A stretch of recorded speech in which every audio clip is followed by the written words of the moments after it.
Добро вечер во емисијата 360 степени на Алсат. Еве што ќе гледате вечерва. I also want to underline the presence of my friend Nikos from Greece. We have been meeting. We have the same name, and we don't have an issue with that. Димитров и Османи ги брифираа колегите од ЕУ. Можно ли е препораката од Европската комисија да дојде многу побрзо од очекуваното? 360 степени од Брисел. Убедена съм обаче, че ако правителството спазва плана за реформи, който е много амбициозен, много правилен, до година вие ще имате шанс да получите и да започнете преговори. Прогноза на министерката за надворешни работи на Бугарија, која од јануари ќе председава со ЕУ.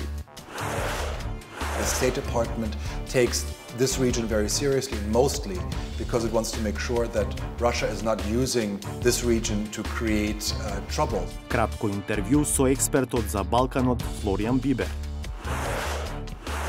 Болните од цистична фиброза растргнати меѓу детската клиника и центарот во Козле. Одлуката да се стави центар во една изолирана установа за деца, а носите возрастни луѓе таму со 30-40 години, сметам дека не беше соодветно. Тука не постои дилема. Значи, ресорното министерство донесе една, како да кажам, корисна одлука. Во светот доживуваат длабока старост, а во Македонија има само еден повозрасен пациент.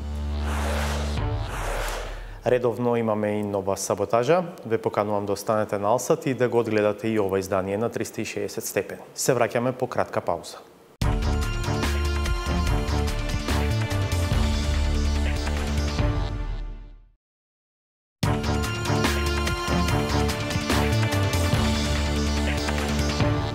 Гледате 360 степени. Македонија би можела в година да ги почне преговорите за членство во Европската Унија, а предуслов за тоа се брзи и видливи резултати во реформите во три области: судството, тајните служби и јавната администрација. При тоа улогата на Грција поради прашањето за името останува клучна, а и неизвестна. Ова е сиже од работниот појадок на вице-премиерот Османи и шефот на дипломатијата Димитров со министрите за надворешни работи од земји членки на ЕУ изутрината во Брисел. Таму е колегата Владимир Мирчевски. Владиниот двоец Османи Димитров овде во Брисел во мисија на убедување на земјите членки, но и на Европската комисија дека Македонија ќе направи се што е потребно од реформската агенда за добивање безусловна препорака, а потоа и за отворање на преговорите за членство. Оптимизам има, не само кај владините представници, туку и кај Европската комисија и кај земјите членки, чии министри за надворешни работи зутрината присуствуваа на работниот појадок организиран од Шведска и од Бугарија. Вице-премиерот за европски прашања Бујар Османи вели дека главната порака, што ја добили и што ја слушнале, е дека владата треба да испорача во реформите и дека клучни се три области: судството, тајните служби и јавната администрација. Законот за отстранување на Советот за утврдување на факти. Ние мора да го поминеме во собрание пред нова година. Значи, има некои прашања кои што ќе мораме до нова година да ги завршиме, а кои што ќе зависат од околностите кои што ни стојат. Меѓутоа, ние мора да ја спроведеме целата реформска агенда која што веќе сме ја ветиле на Европската Унија.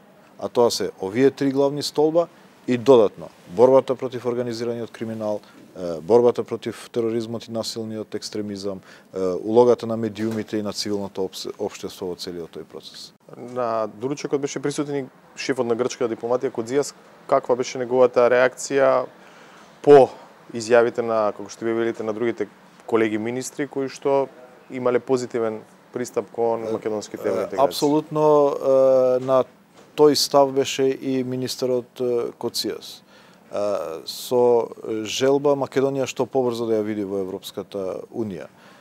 Ставот на господинот Коцijas беше дека Македонија и Грција ќе бидат најдобрите пријатели после решавање на оваа прашање. Оптимисти сме двете страни дека Нимиц со последниот предлог ќе даде можност за отварање на тој процес.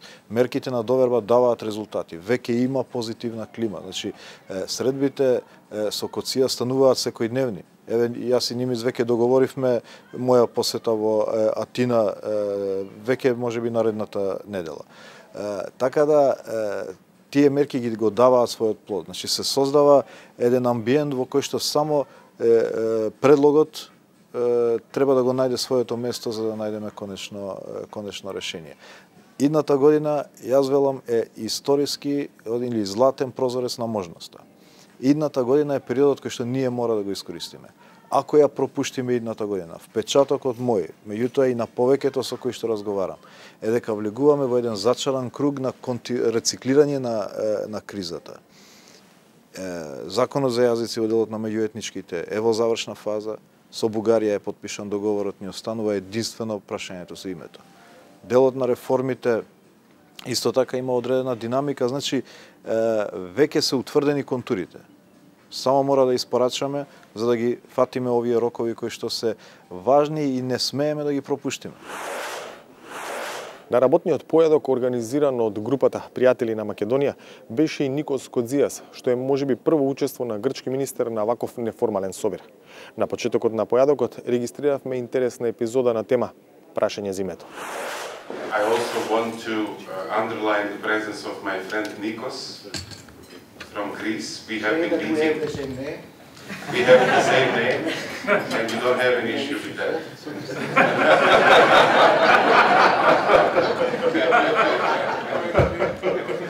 I'm meeting Nikos essentially every month, and we will have a working lunch today. We are trying to, we have managed to build a personal friendship, and we are deeply committed, I think, both of us, to make our countries close, deepen our cooperation where we share interests, and we share many, and resolve one obstacle that we have that still divides us. We will have the first meeting of the two negotiators after a long break this month. That process will start. Шефот на дипломатијата Димитров, кој се сретна и со британскиот министер Борис Џонсон, а потоа заедно со вице-премиерот Осман, имаше состанок и со комесарот Јоханес Хан, признава дека прашањето за името останува најсериозниот предизвик, но како што рече, големите нешта никогаш не се лесни. Во основа, Сабајлево беше едно големо охрабрување за нас. Факт е дека за успех треба и малку среќа, и мислам дека имаме среќа што пресвратот во Македонија коинцидира со период на зголемено политичко внимание од земјите членки кон Балканот, и тоа создава една можност што мораме да искористиме. Кажав што успеавме досега да направиме низ еден-два конкретни примери. Спомнав дека падна првата пресуда за случај на СЈО и неколку други работи. Кажав дека имаме план пред да заврши оваа година да испорачаме во неколку клучни области, како на пример правната рамка во делот на реформата на системот на прислушкување, разузнавањето, значи, еден или барем еден сегмент од тоа, стратегијата за реформите во правосудството. Мислам дека е многу важно два закона да поминат во собранието. Оние, тоа се амандмански во два, меѓутоа за една работа се работи, укинување на Советот за утврдување на факти и законот за заштита на сведоци. Мислам дека е важно да се објави извештајот за АКМИС системот, она што е досега направено, со некои конкретни препораки што со диагнозата, што со тој резултат. Мислам дека е многу важно да дадеме завршени, важни чекори, за да и помогнеме на комисијата и да си помогнеме себе во убедувањето на земјите членки. Често се гледате со вашиот колега Никос Кодзијас. Веќе наредната недела се најавува дека можеби ќе има нова преговарачка рунда, прва по подолг период помеѓу двете страни. Што има на овој план, што стана околу суштината за прашањето за името? Во основа, ова е, веројатно, мислам дека нема тука дилеми во нашата јавност, еден од нашите најголеми предизвици. Наше е да работиме на создавање клима каде што ќе биде се потешко и потешко да се држи затворена Македонија. И во таа насока се и овие средби. Важно е постојано да упатуваме апел дека Грција како голема земја, споредбено во нашиот регион, стара членка на НАТО, стара членка на Европската Унија, може многу да направи ако инвестира во овој толку значаен момент за Република Македонија. Фактот што практично он се реши да присуствува на денешниот работен поедок, кој што во основа беше во неформален еден формат група пријатели на Република Македонија, мислам за прв пат досега, е добар сигнал. Нема да биде лесно, меѓутоа големите нешта не се лесни. Шефицата на бугарската дипломатија Екатерина Захариева, која заедно со шведската министерка Маргот Валстром беше коорганизаторка на појадокот, вели дека Македонија има шанси во 2018-та да ги почне пристапните преговори, а токму Бугарија од јануари го презема претседавањето со Унијата. Ево го краткото интервју на Захариева за 360 степени. Не само Србија и Черна гора се споменават. Виждате, че за първи път от толкова години всъщност Балканите са приоритет на Европейската служба за външна политика. Президентът Юнкер споменава разширяване и миналата седмица по време на срещата на българското правителство с комисията, президентът Юнкер отново каза, че е възможно до 2025 година Сърбия и Черногора да бъдат членове. Но това е изключително позитивно развитие, защото тогава, когато се отваря Европейската комисия, тогава, когато се казва, че разширяването вече не е мираж, независимо за коя държава, това е голям шанс и за вас, и за Албания, и за другите две държави, които все още нямат статут на кандидат член, за Косово и за Босна и Херцеговина, наистина да напреднете бързо. Знаете, че ние помагаме наистина много с каквото можем. Сега организирахме тази закуска, имаха възможност вашите министри да запознаят всички министри и комисията с плановете за реформи, окуражихме ги и казахме, получиха много ясен сигнал, че имат пълната ни подкрепа. Да направят реформите и да направят Македония съвременна европейска държава. Що е приоритетно? Кое е приоритетно ли? Ами те имат много важен план за реформи. Реформата в съдебната система, също така реформата в службите, икономическата реформа, която те планират, добрите междусъседски отношения, защото трябва да оставим историята в миналото на историците и да гледаме напред заедно в бъдещето, да свързваме хората. Знаете, че за първи път от 18 години, ако се не лъжа, ще имаме среща между двете правителства. Знаете, че в Триест се одобри, най-много пари се дадаха за връзките с съседите в Македония. Коридор номер 8, подписахме договори за също така за сътрудничество в енергетиката между двете министерства. Има много какво да работим и се радвам, че сме в правилната посока, но има още доста път да извървим. Убедена съм обаче, че ако правителството спазва плана за реформи, който е много амбициозен, много правилен, до година вие ще имате шанс да получите и да започнете преговори. Овој оптимизам на Захариева, како што можеше неофицијално да се слушне овде во Брисел, е заснован и на можност Европската комисија порано од планираното да излезе со безусловна препорака за Македонија. Предусловот за тоа се брзи и видливи резултати во реформите. Уште една неофицијална и потврдена информација прострои овде денеска, а тоа е дека медијаторот Метју Нимиц би можел да го избере токму Брисел за средба со преговарачите од двете земји, што би можело да се случи веќе следната недела. Но во игра се и други локации. Од Брисел за 360 степени. Владимир Мирчевски. Ова беше рапортот за денешните случувања на релација ЕУ-Македонија во Брисел. За реалистичноста на сценариото за започнување на преговорите за членство следната година и состојбите во регионот и во продолжението на емисијата. The State Department takes this region very seriously, mostly because it wants to make sure that Russia is not using this region to create trouble. Кратко интервју со експертот за Балканот Флориан Бибер. Болните од цистична фиброза растргнати меѓу детската клиника и центарот во Козле. Одлуката да се стави центар во една изолирана установа за деца, a nosite возрастни луѓе таму со 30-40 години, сметам дека не беше соодветно. Тука не постои дилема. Значи, ресорното министерство донесе една, како да кажам, корисна одлука. Во светот доживуваат длабока старост, а во Македонија има само еден повозрасен пациент.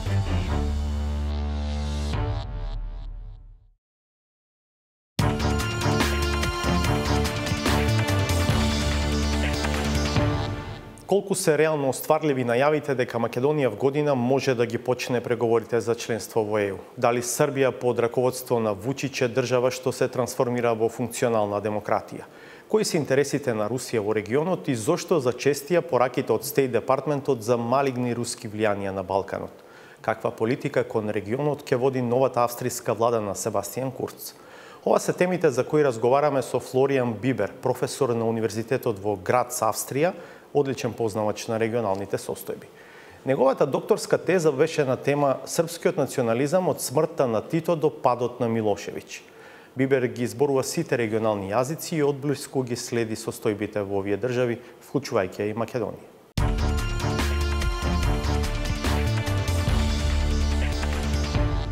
Добро вечер, благодарам што сте со нас. Добро вечер.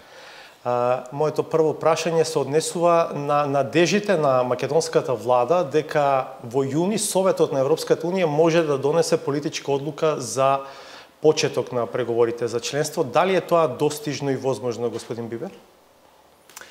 Well, I would say that it's quite possible. Of course, so far the only countries which have been mentioned in this kind of package is Serbia and Montenegro, but I think it's possible for Macedonia to join the club and again have the invitation for starting negotiations. I think there are two sides which are very important. On one side is clear signs of the government that it's engaging in reforms and kind of recommitting the country to EU integration after many years of a rather dubious commitment.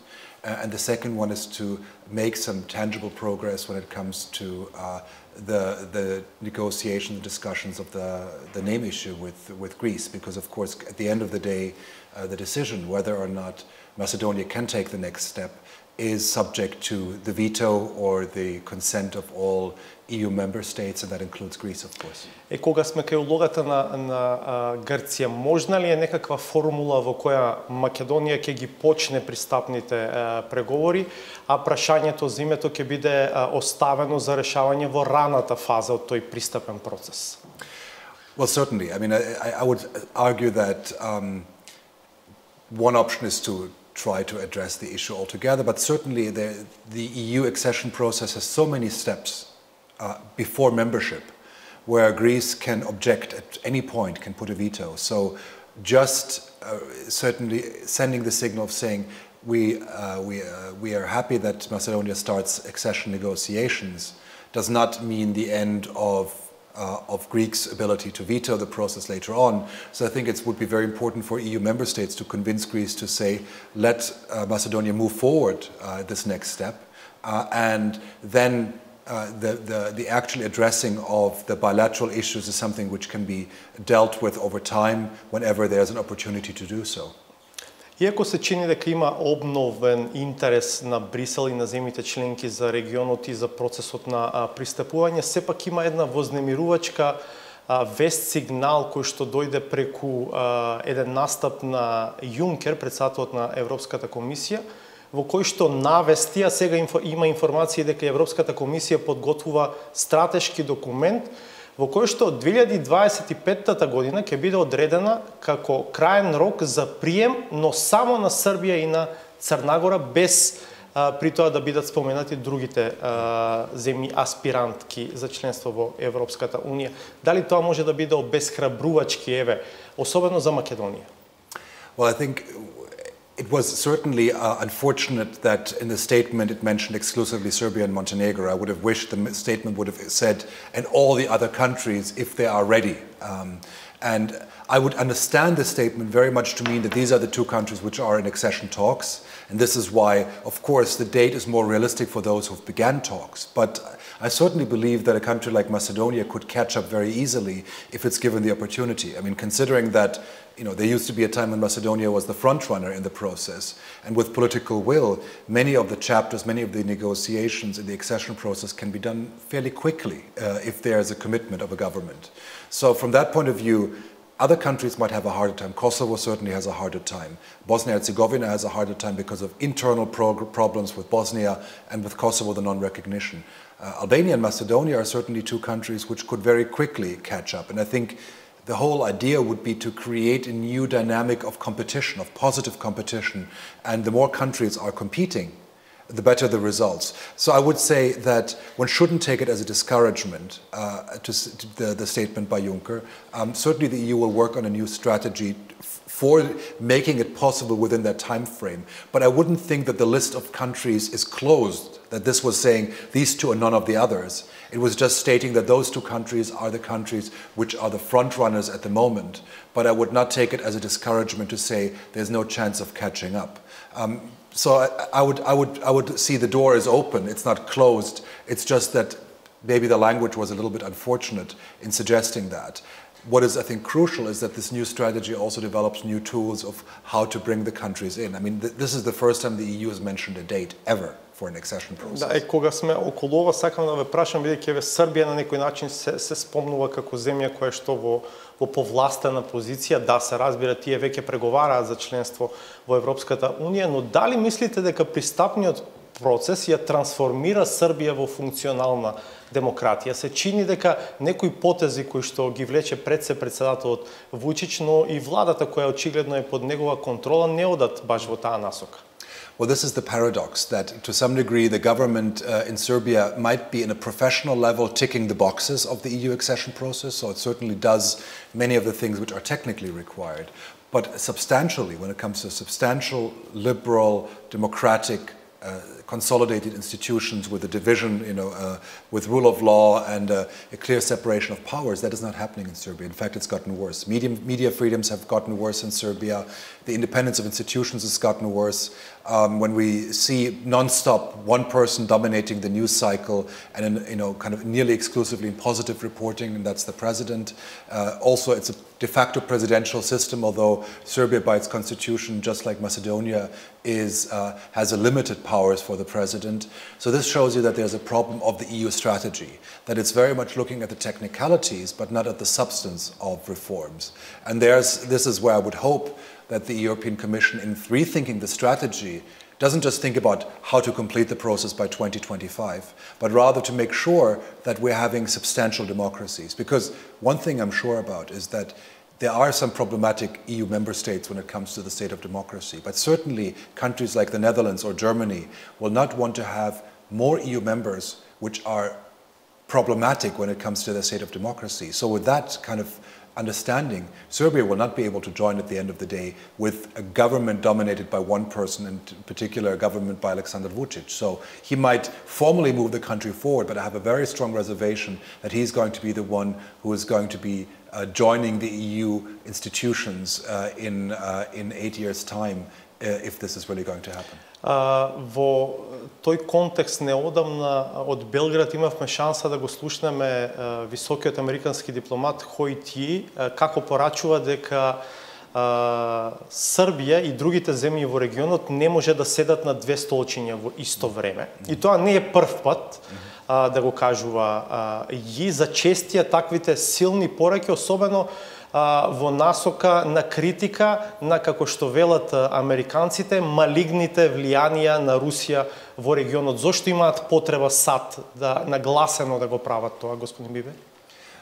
Well, first of all, I think America has become increasingly worried about Russian influence, more so than in the past. I think America took events in Montenegro very seriously last year. We don't know exactly what happened, whether it was a genuine coup d'etat or whatever incidents happened, but I think America thought this was a serious threat, and it certainly accelerated Montenegro's NATO membership. But also events in Macedonia were taken very serious. I mean, Hoyt Yi came to Skopje, he also came to Tirana. I think the State Department, maybe not the Trump administration as a whole, but the State Department takes this region very seriously, and mostly because it wants to make sure that Russia is not using this region to create troubles. And this trouble, of course, is one which can escalate in a negative way very quickly. So I think the clear goal of the US is to make sure that this region is not doesn't become a part of geopolitical games where Russia is playing a role. And that was the message. I mean, again, as you said, this is not the first time. I mean, the American government has been saying this many times. In particular, in Serbia, this is striking because Serbian foreign policy is not aligned with EU foreign policy, for example. А какви се интересите на Русија во регионот? Што е интерес на Русија овде? I think Russia's engagement is mostly opportunistic. I always don't think that Russia has a strategic goal in the region besides creating difficulties for the EU and for NATO and for the United States, so making life a bit more difficult. It's clear, I mean, the region is now, the Western Balkans is surrounded by NATO member states. I mean, from Albania, Montenegro, Croatia, to Romania, Bulgaria. So from that point of view, there's no question that this is within the very clear sphere of influence of NATO. So Russia has very limited abilities to act, but it's mostly playing the role of a spoiler. It doesn't offer much, the region, but it mostly just uses to poke a little bit, to kind of take revenge on when it considers Western engagement in its own sphere of influence. And that, of course, works if you have governments or countries which are sympathetic or which seek to get something from Russia in return. И за крај едно прашање поврзано со неодамнешните избори во Австрија. Вие доаѓате од универзитетот во Грац, добро ја познавате австриската политичка сцена. Победи Себастијан Курц, тој ќе биде новиот канцелар на Австрија. Што значи неговата победа? В днешната јавност прва асоциација на Курц е неговата поддршка на ВМРО ДПМН е тој ќе формира десничарска влада. Што значи тоа за регионот и за амбициите за напредување кон НАТО и ЕУ? Well, first of all, what it seems most likely is that the new government in Austria will be one formed by Sebastian Kurz and his Conservative Party together with the Freedom Party, which is a far right-wing party. What it will mean certainly is that Austria will be less engaged in the Western Balkans. It's going to be less of a strategic partner in the way it has been in the past, because this government will be more internally looking. The electoral campaign was nearly exclusively about migration. It was nearly exclusively about the fear of new refugees coming to Austria. So the main foreign policy goal of Austria will be to prevent a reoccurrence of the Western Balkan route to be open. And this will be the priority. And this is unfortunately going to mean that the Austrian government will be less engaged when it comes to supporting the substantial transformation of the countries. It probably will remain somewhat optimistic about enlargement, because mostly Austrians who are voting for the Freedom Party are against Turkish membership. They are less negative about the membership of the Western Balkans, although they're not very encouraging. So it's going to be more difficult. Austria will not be an as good partner when it comes to the countries of the region as it might have been in the past. Благодарам многу што бевте дел од 360 степени. Болните од цистична фиброза во Македонија се растргнати меѓу одделот на детската клиника и новоформираниот центар во Козле. Во необјаснивото ривалство на двете институции страдаат пациентите. Дополнително, тие се жалат на нередовна достапност на терапијата, а во последно време и на влошени хигиенски и други услови во центарот во Козле. А хигиената е еден од клучните предуслови за лекување на овие лица поради ранливоста од инфекции. Дека нешто длабоко не чини во пристапот кон оваа болест, зборува фактот што во развиените земји болните од цистична фиброза доживуваат длабока старост, а во Македонија има само еден повозрасен пациент. Само овој месец згаснаа 2 млади живота. Славица Филиповска. Растргнати меѓу детската клиника и Козле, пациентите со цистична фиброза во Македонија умираат млади. Иако луѓе со ваква диагноза во светот доживуваат длабока старост. Зошто не ги предавате досијата во Козле? Пациентите не дозволуваат. Сите пациенти што дадоа писмено барање да им се префрли досијата, тоа се лични документи со Законот за заштита на лични податоци. треба да имате дозвола од пациентот за да ги предадете. Другите пациенти што не сакат да се префрлат таму, не дозволуваат нивното досие да се префрли таму. Многу малку од пациентите продолжуваат да се обидуваат да ги земат, затоа што се навистина уплашени. Кружат муабети дека болните со цистична фиброза повторно ќе бидат вратени на лекување кај тимот од детската клиника и знаете сега тоа е една ситуација, вие барате да си одите од таму, а потоа единствено место каде што ќе може да го лекувате вашето дете е да се вратите на истото место. Превирањата со досиејата на пациентите се само еден од проблемите со кои се соочуваат овие луѓе во Македонија. Цистичната фиброза е ретка болест. Луѓето што ја имаат се со солена кожа, едва ја одржуваат телесната тежина, иако се хранат квалитетно. Имаат чести инфекции на белите дробови, кашлаат и остануваат без див. Болеста е наследна и доаѓа со генетска мутација, а во текот на животот постои опасност да се накалемат разни инфекции кои ги напаѓаат органите.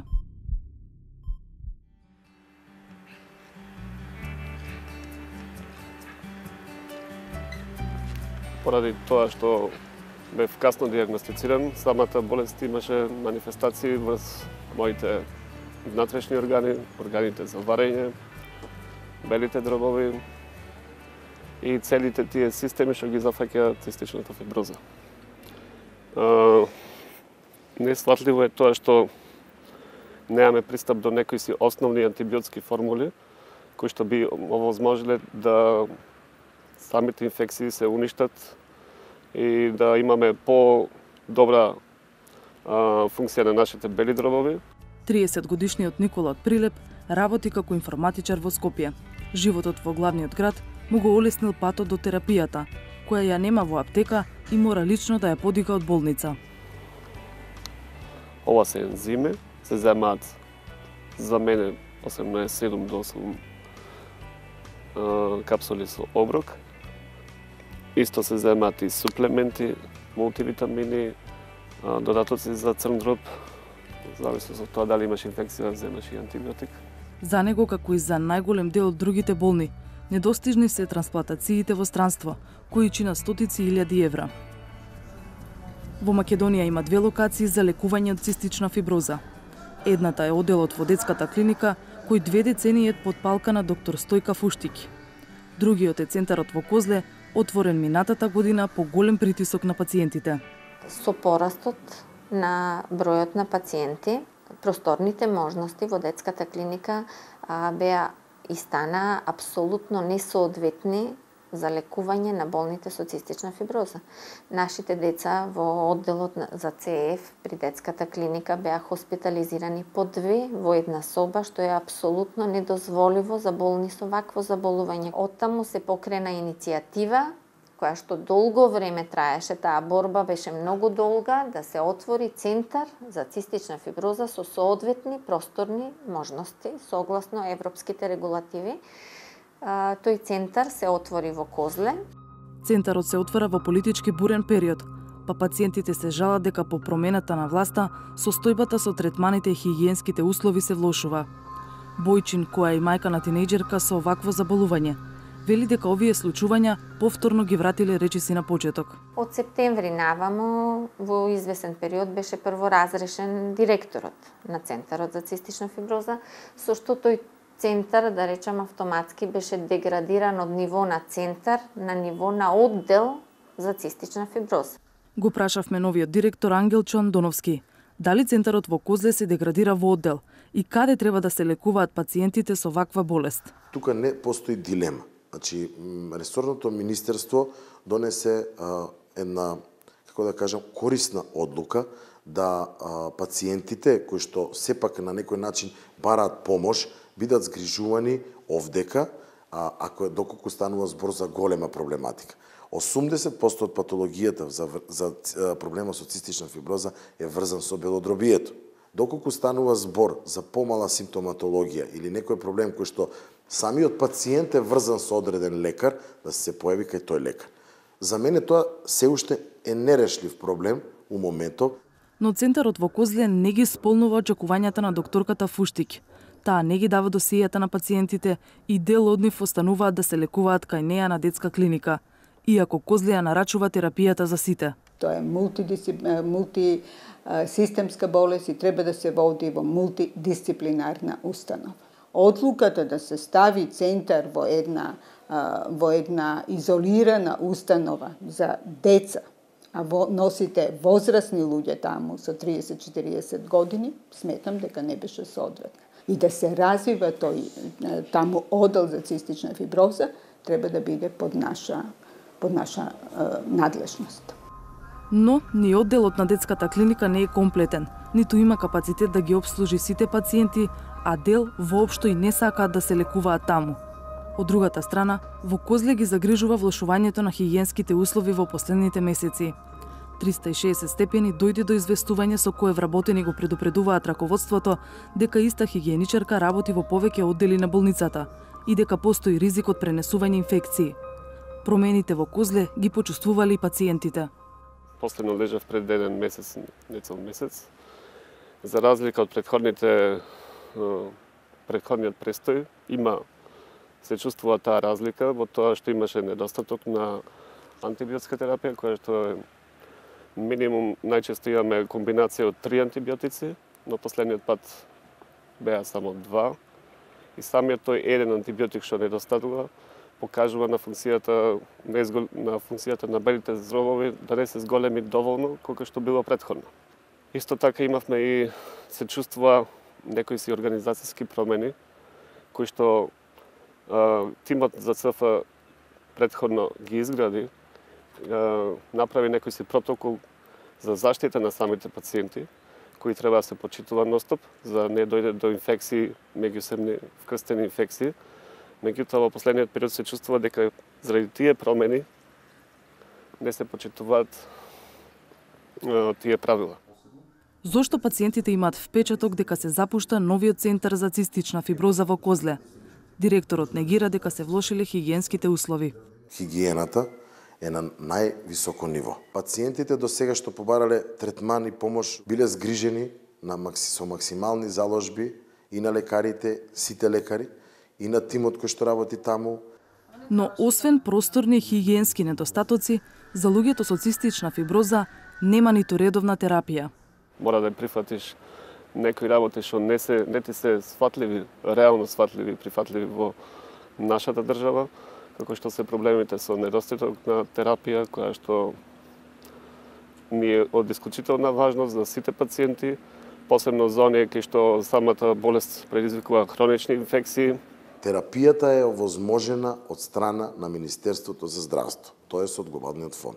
Ние тие лекови ги очекуваме од добавувачите. Не е нарачател болницата Козле, тоест детската болница Козле, не е нарачател самиот центар. Ќе апелирам само да биде тоа професионално до самите, како да кажем, одговорни и раководни лица во веледрогериите, да кога ќе ја добијат нарачката од наша страна, мислам, од страна на самиот фонд глобален и од Министерство за здравство, да биде испорачено сето тоа на време.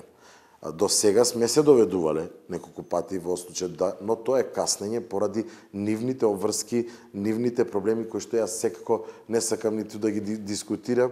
Во услови кога и пациентите и докторите сведочат за проблеми со достапноста на терапијата, ја прашавме доктор Фуштич дали има вистина дека лекови се делат на пациенти и од Косово и од Албанија. Тие пациенти, ние не им ја даваме нашата терапија специфична. Тие се на венска терапија која си ја плаќаат. Сите венски антибиотици кои ги добиваат, во основа не се воопшто скапи терапија. И они го плаќаат престојот. Ние сме здравствени работници и не може да одбиеш пациент кој побарал помош, дали од Албанија, дали од Косово. Фуштик не остапува ставот дека Козле не е соодветно решение за овие пациенти. Предлага или реконструкција на нејзиниот оддел на детската клиника кој би бил наменет само за деца, а за возрастните да се бара друга опција. Или, ако се гради нов клинички центар, таму да се обезбеди оддел, но никако во Козле. Ние сме јавни здравствени установи. Не сме приватни па да си конкурираме. Значи, Министерството мора да го одреди нивото на компетенција. И ние да соработуваме Значи да сме комплементарни, а не меѓу себе да конкурираме. При веќе изграден центар во Козле, директорот Андоновски не гледа поента од нови вложувања. Тој смета дека центарот во Козле треба да се надогради за да се овозможи простор и за децата и за возрастните. Да ни дадат дозвола, да ја направиме потребната доекипизација и најбитното нешто на што апелирам е соработката на лекарите кои што работат целата проблематика. Да седнеме и ние малку меѓусебно да се договориме колку луѓе, кои луѓе, какви пациенти, што ќе се користи во лекувањето, да имат слух надлежните органи и да го прошират тој буџет. Мислам дека дури треба да се направи и посебен буџет за болните пациенти од цистична фиброза. И додека сите предлагаат решенија, минатата недела згаснаа животите на 20-годишна девојка од Гостиварско и 12-годишно дете од Тетовско. Уште тројца се во тешка состојба. Новите смртни случаи ги кренаа на нозе пациентите и здруженијата, но апелите за помош завршуваат во Министерството за здравство, кој и натаму е без министер. Кога Министерството за здравство планира да пресече и целата документација и неопходните услови да ги обедини на едно место? Дали некого го загрижува тоа што во Македонија има само еден повозрасен пациент со цистична фиброза, во време кога во светот тие доживуваат длабока старост со најсовремена терапија? На сите овие прашања, иако побаравме одговори, не добивме од Министерството, а на нашата покана за интервју не се озва ниту заменик министерот Гоце Чакаровски.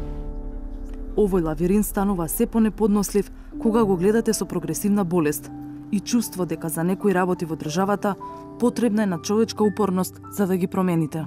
Сакам да има напредок на самиот третман на таа болест и на тим и на за пациентот да се чувствува дека стварно ќе има иднина за пациентите со ваква состојба.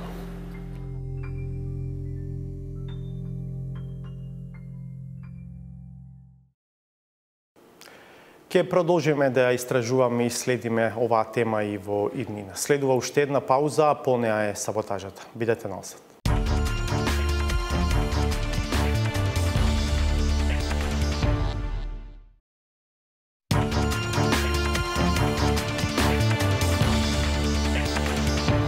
Ве поканувам во продолжение да ја одгледаме и саботажата на Сречко Поповски.